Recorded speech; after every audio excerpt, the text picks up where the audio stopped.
بسم اللہ الرحمن الرحیم۔ السلام علیکم ورحمۃ اللہ وبرکاتہ۔ وہ گناہ جو توبہ سے بھی معاف نہیں ہوتا۔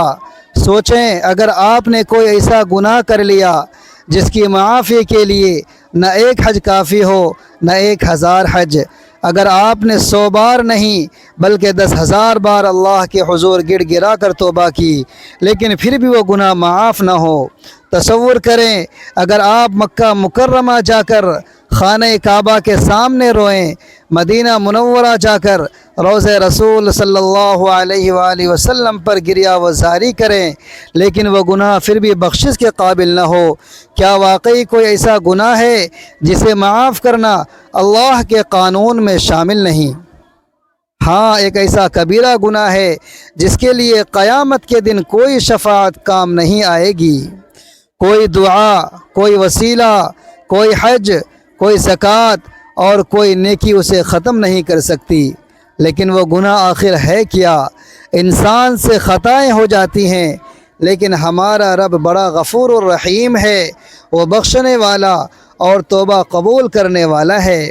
وہ فرماتا ہے، اے میرے بندو، اگر تم گناہوں کا انبار بھی لے کر آؤ لیکن میرے ساتھ کسی کو شریک نہ کرو تو میں تمہیں معاف کر دوں گا۔ مگر کیا کوئی ایسا گناہ ہے جو رحمت بھرے اس اعلان کے باوجود معافی کے قابل نہیں؟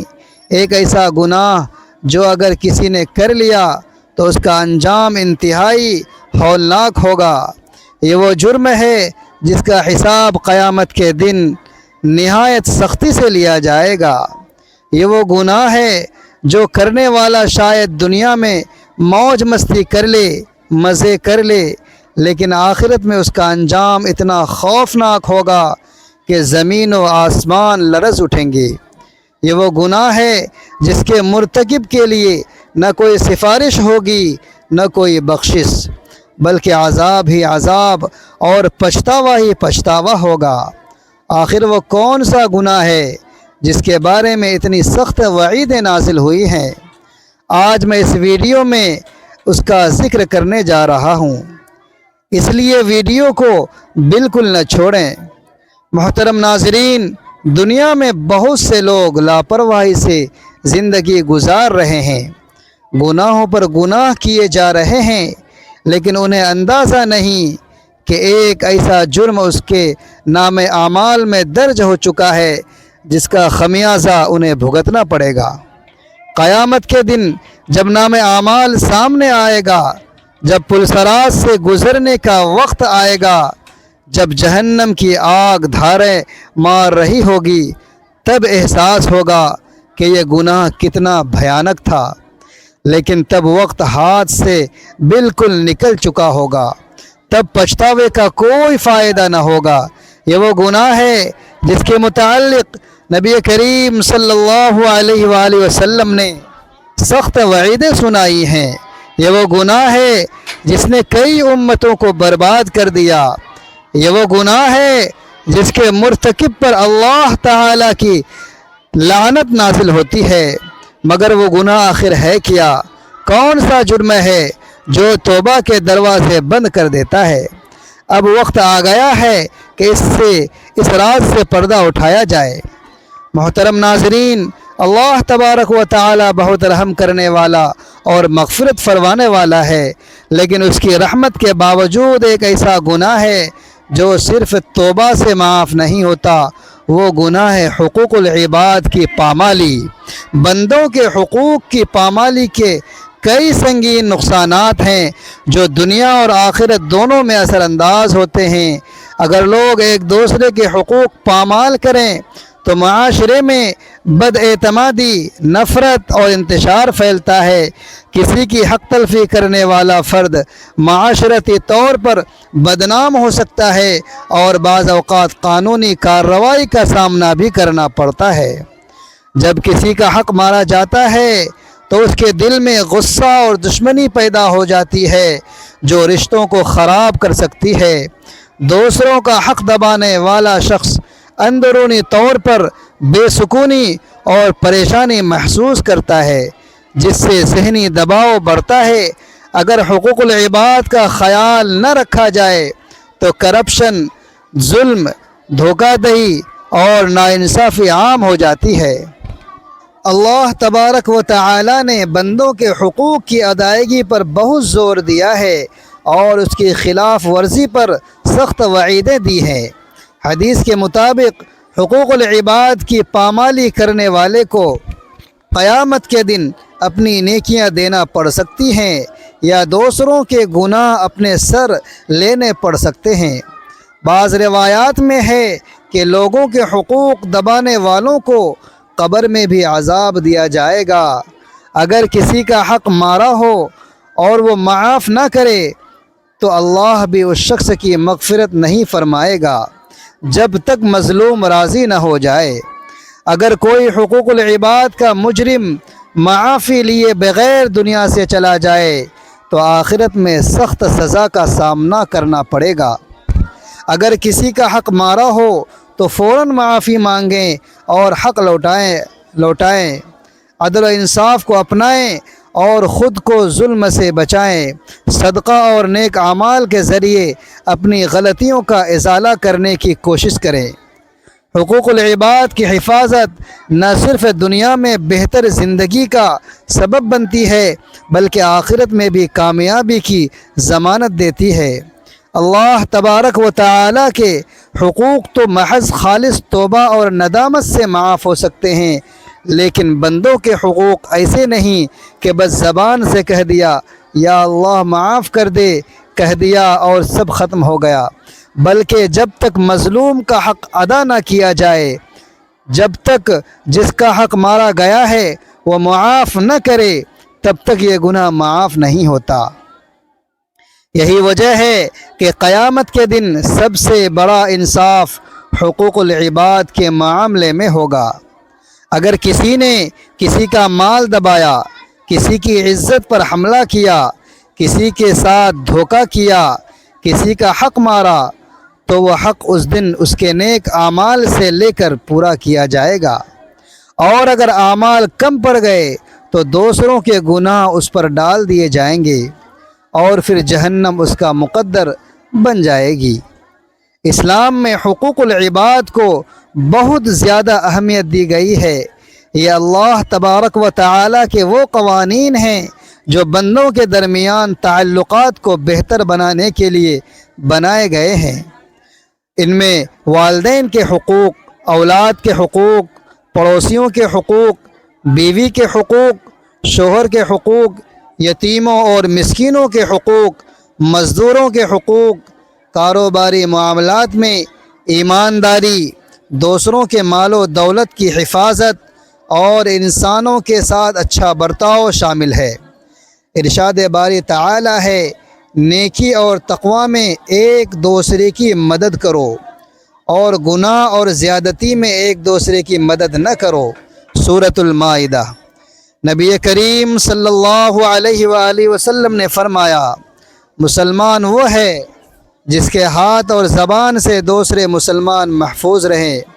بخاری شریف۔ اس سے معلوم ہوتا ہے کہ کسی کی حق تلفی کرنا، دھوکہ دینا یا ظلم کرنا اسلام میں ناقابل برداشت جرم ہے۔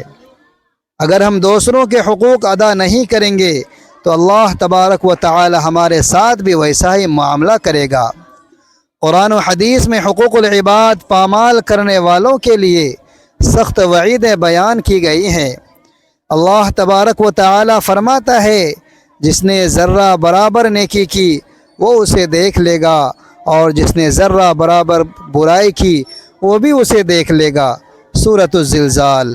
نبی کریم صلی اللہ علیہ وآلہ وسلم نے فرمایا، جانتے ہو قیامت کے دن سب سے زیادہ خسارے میں کون ہوگا؟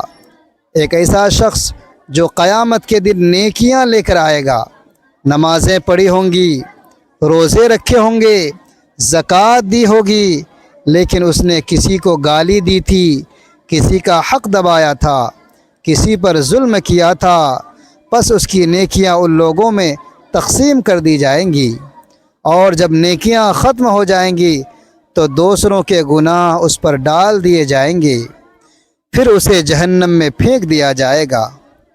مسلم شریف۔ یہ حدیث سن کر